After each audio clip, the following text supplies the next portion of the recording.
Hey everybody, this is Mickey with My Life Out Loud, and Mickey coming to you with a really quick video. I said I was going to get the in and get out on this one. I know I've not been on here for a few days, but hey, I miss you guys.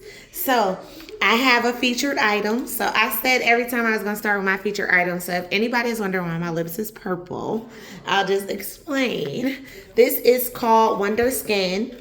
Okay, Wonder Skin is actually a lip tint, so it's like a lip stain. So when you put it on, it's purple. For us ladies in our ester seasons, I know some of us know about this. I really love it because it's like a natural, depending on what color you want and what fits you, what's best for you.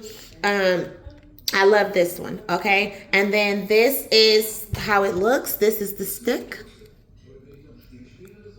The little tube it comes in, and then this is the color. Now when I take this off, it's not going to be purple, of course. When I wipe the purple off, it's going to be like a natural tint. Okay, I just want to show y'all how it applies. I don't know if you can see it, but it's going to be like a natural rose looking color once I take it off. Now, to top it off, I love the NYX, the oil, the lip oil. Really nice, really smooth. It's oily, but it's fair, okay? It's not like too thick. And I can't say it lasts for a while. I'm not going to say it just lasts all day. If you go to drink something, eat something, it's not going to just sit there. But as you can see, it's not real sticky, not real thick, and not thin. And it's not really oily. It gives a nice shine. It almost put me in the mindset of MAC and their, what is it? Their lip gloss. That's this, okay? So it's called the NYX. It's the fat oil. You can find this one at Target. I think Target, and I've seen it at like CVS and Walgreens, something like that. And sometimes the beauty supplies have it. I'm not sure. Some of them stopped selling certain things by NYX, but this one is really good. And then you have your Wonder Skin. What you're going to find this at Sephora. Okay, it's really good. I love it. Like it says, Wonder Blading All Day Lip Stain. You don't have to do nothing. You put this on, you put this on top. But you choose what you want to put on top, which works best for you. I also have another gloss that I'm going to show you guys another time, which has like it's like a peptide, and it actually gives your lips like more collagen and just makes them look really pretty, full and soft. So I'll bring that. That's for my Esther girls, okay? I know, guys, I gave y'all clearance last time. Clearance is really good for the skin, okay? So keep using it. And yeah, okay, so let's get into this word real quick. I told you I wasn't gonna be before you long today, but God gave me a word, and he's been talking to me all day. And I know that this is a season where a lot of his people have been in the waiting. And they have been in their Esther seasons, their Job seasons. Some have been in the wilderness season, okay? They've been with Moses, okay? But some now are with Joshua. As we know what that means that's at a point of crossover. Now, again, people, this word, if you've already crossed over, then that's not the word for you. If you have not crossed over and you're waiting to cross over, this word is for you. Now, if you know that this is your crossover season, by the way you feel, you've demolished these last few tests and trials. You basically know where you're at because of the discernment and the deliverance and the feeling of what's behind you now, that you know that there's more in front of you, okay? So I'm laughing at these purple lips, y'all. It's kind of cute though. I like it. But so you know where you're at in this season, and you know if this word is for you. But this word, I believe, can be for anyone, okay? Honestly, depending on how you receive it. But I'm also talking to those that I know that have been waiting. And the reason why, of course, when we're in the waiting for something, God gives us a word, and I'll share it with you, okay? Take it back to God for yourself. Put it on the shelf. If it's for you, it's for you. If it's confirming, it's confirming. But I pray whoever it's for, reaches that person and it resonates with your spirit to let you know this is a confirmation. Okay, you might have woke up thinking about this. You might have went to bed thinking about this. You might have been thinking about something all week. You've been getting word every day. God has been encouraging you every single day. He has not left your side. He has showed you every day, and every time your feet hit the ground, is that he is for you. This is that for that person. Okay. So whoever mind has been waiting for something for God, if you've been praying for something, if you know that this is your season where God is about to do the big one, you've had small wins, but this is about to be your life. Okay, you're crossing over from surviving to living. You're crossing over from one life to a new lifestyle, a new chapter, a new you, a new everything. You think different, you speak different, your vocabulary has changed. This word is for you. Okay, now, first, he gave me Matthew 7. And Matthew 7 was the narrow is the gate and difficult is the way which leads to life, and there are few who find it. All right.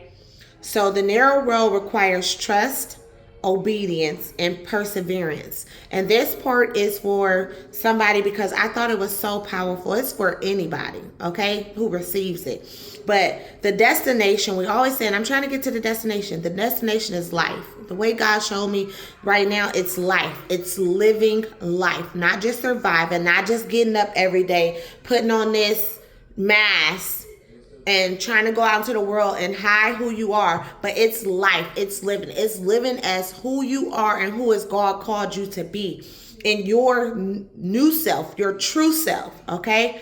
The destination is living life. Okay. And knowing how to live it, because the challenge in life basically the challenge and the details is in the journey of life. Okay, so the challenge and the details is in the journey. So I always tell people the journey has the details. You can't skip. You can't try to skip past what God is trying to teach you, show you, and learn you, because the details are in the journey. And that's the challenge. The challenge of life is in the journey, trying to become a better version of yourself. Run into all crowds of people who can influence you to become somebody you're not. Looking at things and cuffing yourself to comparisons. So the challenges is in the journey, and the details are also in the journey. So that's how you know who you are. Because a lot of us, I know our identities was stolen as children. We don't really know who we are until we start becoming what we really want. And I know for me, I don't enjoy hanging around negative people. I don't enjoy hanging around people who gossip. But I've ran into all kind of people and places and things. But I had to start knowing who I am. Because if not, I got disappointed when I didn't flourish. I got disappointed when, I wanted to be friends with these people, but it really wasn't for me. But I had to learn that just meant that that's not my tribe. Okay? So, narrow is the gate and difficult is the way which leads to life, and there are few who find it. This is for somebody who is finding their way and has found their way.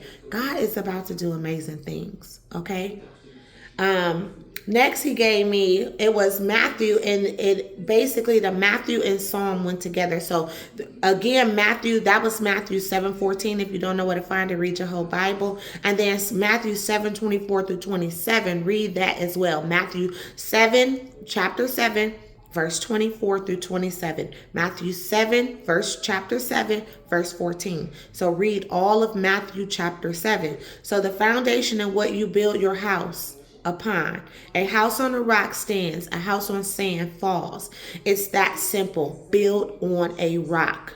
Okay? Actually, in verse 26, it says, everyone who hears these words of mine and does not practice is like a foolish man who builds his house on sand. So I know there's some people out there, and life could be looking really good. It could be going well, but then you got bombs going off in your mind, or life can be looking good, and blessings, you can see them, but you're totally not happy with life. Don't build your house on sand. Sand falls sooner or later, whether it's the way you think, whether it's how, you can't find happiness, you can't find joy, depression keeps finding you, worry keeps finding you, different things keep finding you, you can't find the right relationship, right? Because you're building on sand. You have to find out what building on rock means for your life. For me, it was seeking God's face, chasing him down.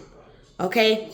Chasing God down, reading his word more, praying without ceasing. That's what building on the rock has meant for me. So therefore, in that word, it also states that as the wind blows, it can't blow your house down because your house is built on rock. Meaning you have built your foundation on word, on promises of God in his word, through praying and fasting. Okay? Forgiving, not worrying, not doubting, rebuking. That's how you build on a rock. You build on your faith that you will not be moved off what God said about you. And what he said about your life and what he said about your family. You are the rock sometime for your family. And they need to see an example through you. And that's how they continue to stand strong. Even your children and your children's children. You have to stand on God so that they can stand on you. And as you teach them God, they begin to stand on God too. Okay? So Psalms 59:16 was like my yes. Okay, it was, I will sing of your power.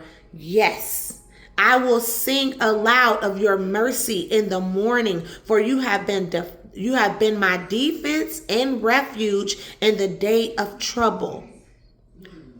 That's standing on the rock. I'm singing of the victory of God. Okay, I'm singing on the fact that we fight from victory, not for victory. Because God is doing something and he's doing it right now. I hear his people praying. I hear what they're going through. I hear what I go through. I hear me and my prayers. And I'm standing in agreement with other people for what God has for their life. And I'm standing in agreement with you that God is about to do something for you. I don't know what it is, but I've been excited about it, okay? And I've been having energy. I feel like earlier today I had a Red Bull. I had so much energy, but I didn't have anything. It was the power and the Spirit of God that had came over me, and it felt so good. You guys, I'm just telling you, tap into this word. Go read Psalms 59, and then make sure that you meditate on verse 16. And know that as I wake up in the morning, it's some days that I've waken up in my life, and I'm like, I don't feel like it because I'm going to have to fight today. But what I noticed waking up, in this time right here, that some of us, just like Paul and Silas, you have been released from the prison, but don't realize it. You are not no longer in the wilderness, but because your circumstances look the same, you don't understand that God is bringing provisions.